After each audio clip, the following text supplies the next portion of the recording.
Hey YouTube, it's JP Dillon.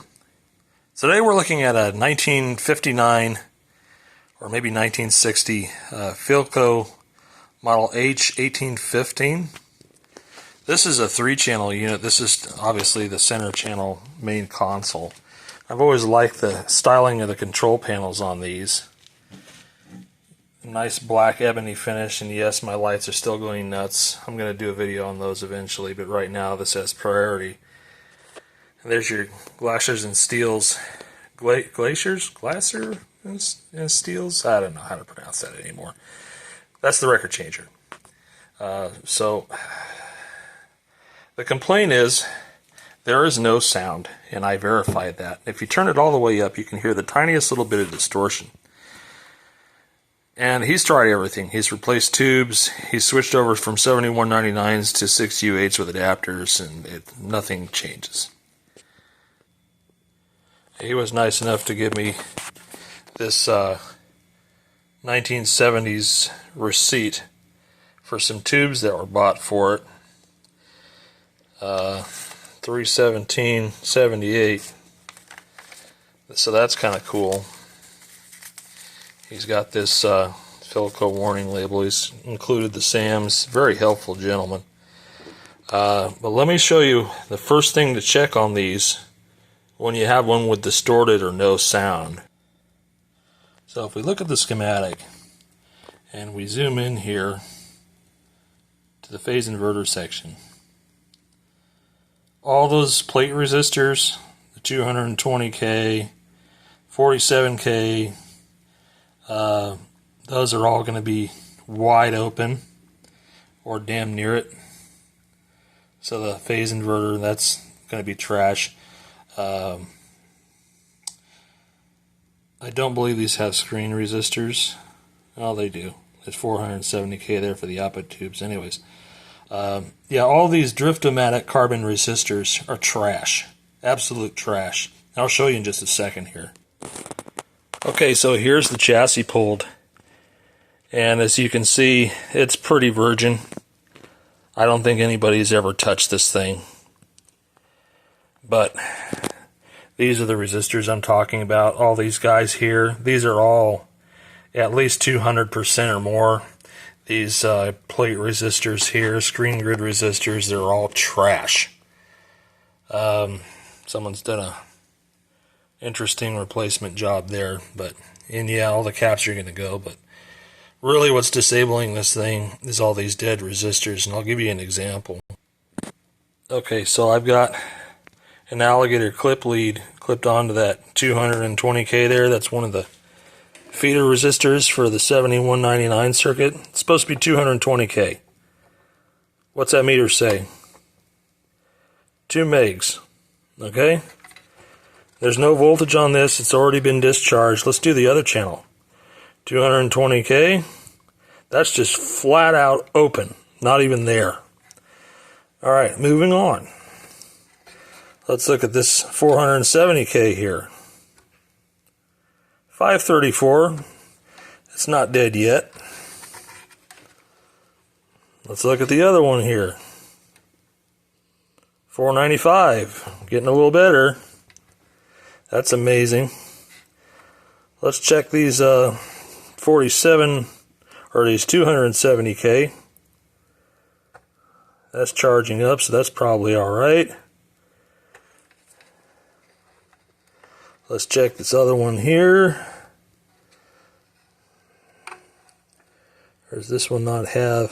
It has to have it. It has to have it somewhere. Oh yeah, it's tucked down underneath here. Okay. 270K. That's not one to measure anything. Just keeps auto-ranging.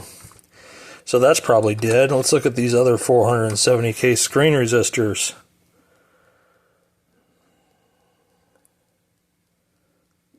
Charging and discharging across the snubber caps. That one's 500 something. The other one was 480 something. Alright, so maybe not all of them are dead, but a significant enough of them are. And let's look at this 390K here.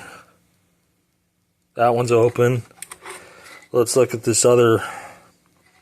Here's another 47K here. 49, that's still alive. Where's this other 47K here? 131K, it's reading through something. Another 47K here. Come on, 50K. But, oh, there's the other 390K. That one's flat out open. Yeah, let's check these big power guys while we're at it. 75 ohm. That's 79.6. Supposed to be 3300. Yep, that one's on. And you got this balancing network over here. There should be 27K. That's open. And here's the other one.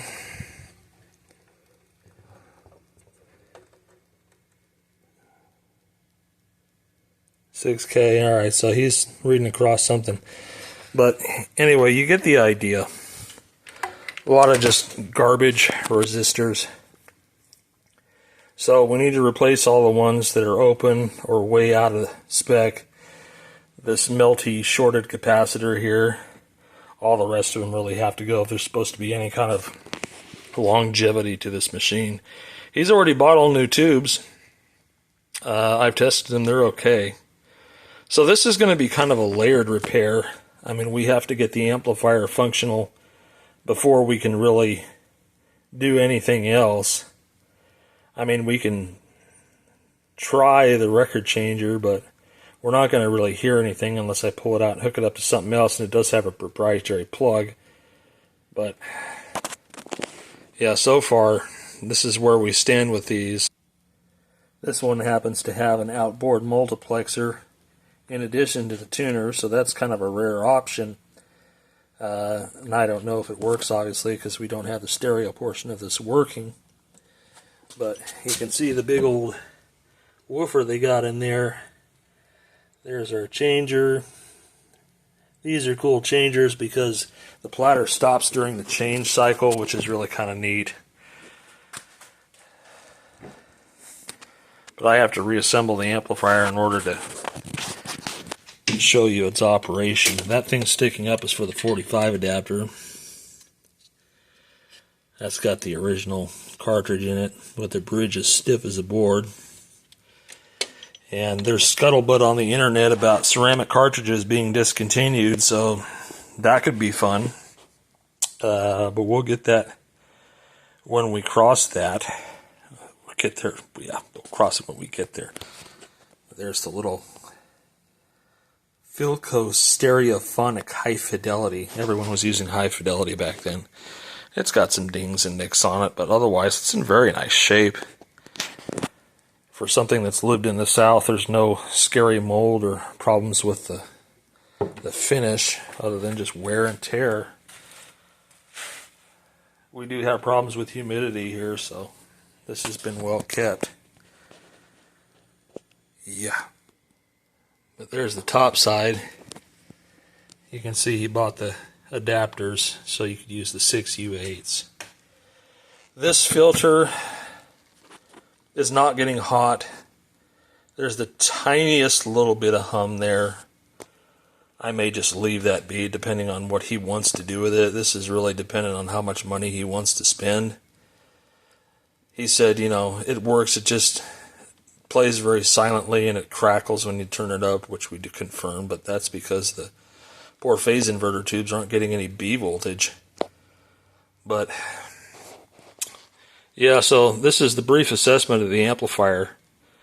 Once I get an approval from him to do some work, we can get the amplifier situated and then maybe hook up some satellite speakers to it and then see what it sounds like. And I know the radio works pretty well. I took the line out from the radio to an amplifier, and AM and FM work fine. Haven't checked the multiplex yet because I really can't. And I have to fix my stereo multiplex generator because The Soundtech 1000 was having some major issues, and it ended up staying behind when I moved, which is probably an error on my part, but I didn't own it 100% anyways. But yeah, I mean, it's sitting back there underneath all those mats and everything. It's an old Hickok, and I may get something different, just something simple to pass the time. I have so much test equipment that just needs to be overhauled. A lot of it's sat, a lot of it needs to be recalibrated, but little by little. So in case you're curious, here's what it does right now. Just power this thing up, and gotta wait for the tubes to warm up.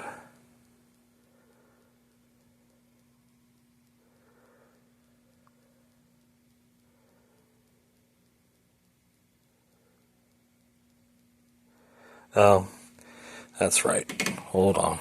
We got to hook the speaker back up. Alright, now the speaker's hooked back up.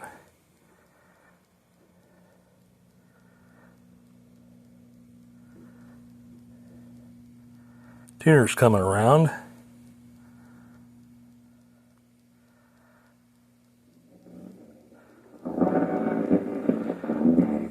Yeah, that's the volume you get out of it. Lots of distortion because that old black water don't sound like that, does it? Yeah, so you get the idea. And I don't think the changer works either. Let me get an album to put on it real quick. I mean, this is so terribly warped, it's never going to play.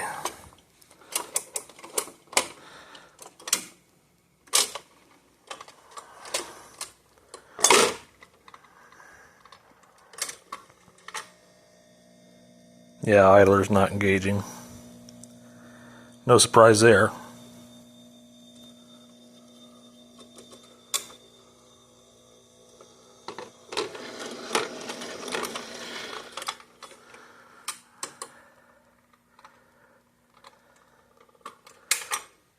But that part, the cycling does work, but obviously the drive idler doesn't, and this is a, as you can see, a fairly warped record. It's not really playable.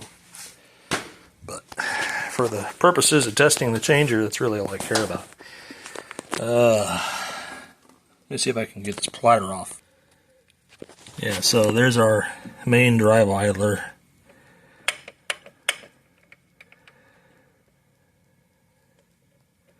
The bottom tier is trash.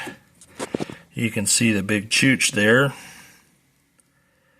So that's got to get sent off to Terry Witt. This top part's clutch too. Look at that. Look at how fancy this is. I mean, really, this is just top-notch engineering for its day. This idler is still very supple. This will clean up fine. This one needs to be rebuilt, and that's going to be some major money. Because the only person that does that right is Terry Witt of Terry Rubber's Roller. Blah, blah, blah. Terry's Rubber Rollers. Yep, look him up. He does fantastic work, but he ain't cheap for that reason. So, but someone has absolutely slathered this thing in oil, and the cycling mechanism and everything works. I'll probably resurface that drive idler for the cycling mechanism. Clean and lubricate the motor, although the motor spin down is great. So really we're just focused on the amplifier and getting it a cartridge that works and a drive idler that works. So we'll have to see how far he wants to go on it. But yeah, that's where we're at. Anyways, thanks for watching the videos, guys. More stuff to come.